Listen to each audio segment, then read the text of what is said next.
की बड़ी खबर, यूक्रेन के ओख्तिर्का में यूक्रेनी मिलिट्री बेस पर हमला किया गया है। जी हां, यूक्रेनियन फोर्सेस के मिलिट्री बेस पर हमला किया गया है और इस हमले में आपको बता दें बड़ा नुकसान हुआ है यूक्रेनी फोर्सेस को।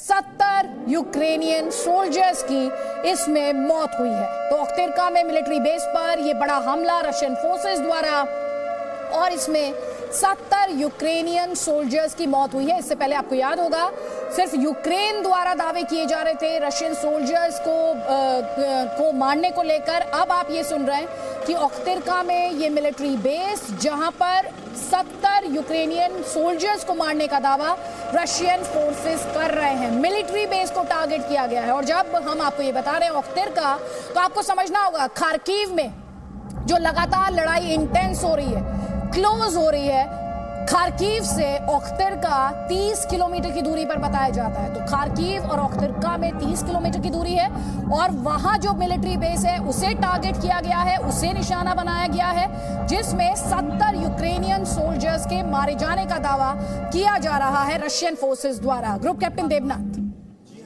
जो खार्किव में हो रहा है, क्या हम एक तो सबसे पहले मिलिट्री बेस पर हमला, इसका एक 20 सेकंड्स का एनालिसिस। ओख्तिर्का जो है ये खार्किव के बहुत ही करीब है, खार्किव के थोड़े दूर पश्चिम में है और ये एक बहुत बड़ा मिलिट्री कैंटोनमेंट है, मिलिट्री छावनी है। इसका मतलब है रूस की फौजें जो हैं अब ओख्तिर्का पे हमला करने के बाद ये सुनिश्चित कर रहे हैं कि वहां से मिलिट्री सहायता खार्किव तक ना जा सके।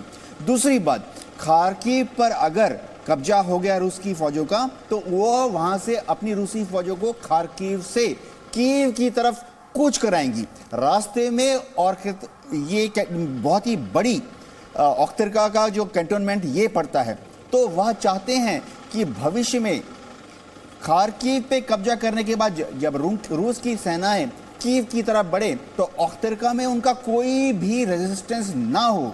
ये इंपॉर्टेंट है, ये बहुत ही इंपॉर्टेंट इंफॉर्मेशन है। साथ ही तस्वीरें भी हम आपको दिखा रहे हैं कीव में जो हमला हुआ, किस तरह से धुआं आप देख रहे हैं, धुएं का गुब्बार आप देख रहे हैं, स्ट्राइक्स लगातार जारी है। कीव से एक और तस्वीर हमने दिखाई थी जो यूक्रेनियन पार्लियामेंट के ट्विटर हैंडल से ट्वीट की गई थी कि किस तरह से कीव में लगातार स्ट्राइक्स की जा रही हैं। बार बार यूक्रेन ये कह रहा है कि सिविलियंस को निशाना बनाया जा रहा है, रिहायशी इलाकों को निशाना बनाया जा रहा है। लेकिन जो बड़ी खबर हम आपको दिखा रहे हैं, मिलिट्री बेस पर अटैक की रशियन फोर्सेस द्वारा ओख्तिर्का, जिसके बारे में आप लगातार डिस्कशन सुन रहे हैं, खार्किव के बेहद करीब।